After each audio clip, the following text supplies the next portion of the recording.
Hello guys, welcome back again. Today's topic is carbanion. So today we will discuss about carbanion in this video. So let's get started.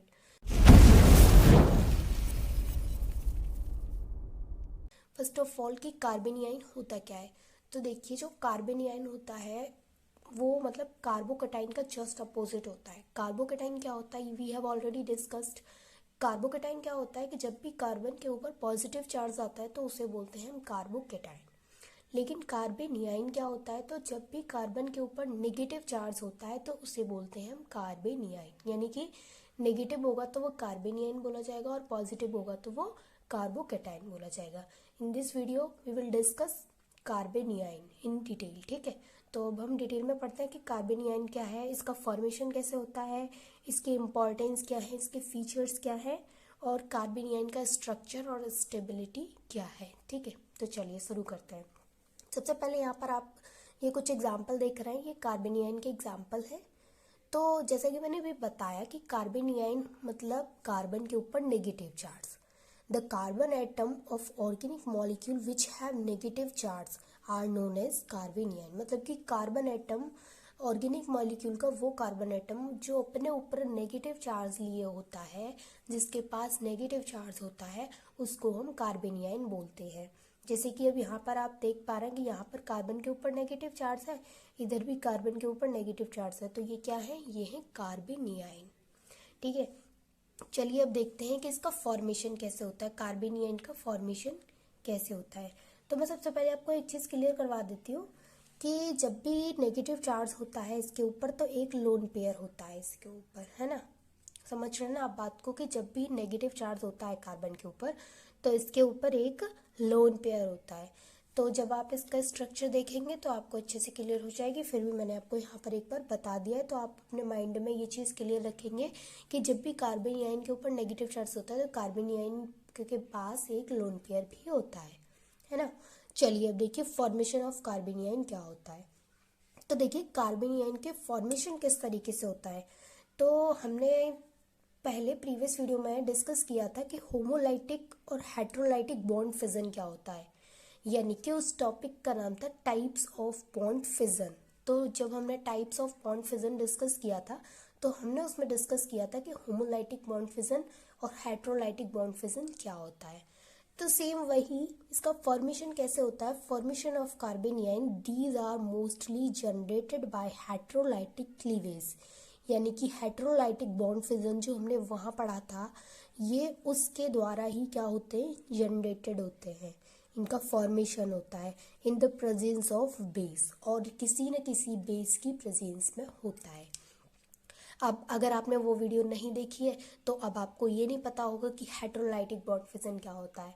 अगर देखी है तो आपको पता होगा, तो आप वहाँ जा कर के देख लीजिएगा कि हेट्रोलाइटिक बॉन्ड फिजन क्या होता है। और नहीं देखना चाहते तो भी कोई बात नहीं, मैं यहीं पर बता देती हूँ कि हेट्रोलाइटिक बॉन्ड फिजन होता क्या है। तो देखिए, जो हमारा हेट्रोलाइटिक बॉन्ड फिजन होता है वहाँ पर होता क्या है, वहाँ पर मैं आपको इसकी हेल्प से समझाने की कोशिश करूँगी कि जैसे यहाँ पर आप एक ये एच देख पा रहे हैं और इन दोनों के बीच में एक ये बॉन्ड बना हुआ है। ठीक है ना, ये दिख रहा है आपको, ये एच, ये कार्बन, ये सी है, ये एच है। इन दोनों के बीच में क्या है, इन दोनों के बीच में एक बॉन्ड बना हुआ है। तो हेट्रोलाइटिक बॉन्ड फिजन में क्या होगा कि ये देखो, इनके बीच में कौन सा बॉन्ड बना हुआ है, कोवेलेंट बॉन्ड। कोवेलेंट बॉन्ड कब बनता है, जब शेयरिंग होती है। तो एक इलेक्ट्रॉन इस एच ने डाला इसमें ये वाला, और एक इलेक्ट्रॉन इस सी ने डाला इसमें ये वाला। होगा क्या इसमें कि इन दोनों इलेक्ट्रॉन को कार्बन अपनी तरफ खींच लेगा, कार्बन अपनी तरफ खींच लेगा। तो ये हो गया heterolytic cleavage, heterolytic bond fission. ठीक है, अब होमोलाइटिक क्या होता है, थोड़ा सा ये भी समझिए कि अगर इन दोनों इलेक्ट्रॉन को कार्बन अपने पास ना खींच करके ये दोनों ही अपना अपना एक एक इलेक्ट्रॉन ले लेते तो उसे बोल देते हैं हम homolytic bond fission. Is it clear. तो इतना क्लियर हुआ कि इसका फॉर्मेशन कैसे होता है। तो हेट्रोलाइटिक क्लीवेज के द्वारा इसका फॉर्मेशन होता है। तो होगा क्या, यहाँ पर सेम वही चीज़ है कि यहाँ पर ये वाला जो बॉन्ड है कोवेलेंट बॉन्ड, इसको कार्बन अपनी तरफ पूरा का पूरा खींच लेगा तो कार्बन के पास नेगेटिव चार्ज आ जाएगा और हाइड्रोजन के पास पॉजिटिव चार्ज रहेगा।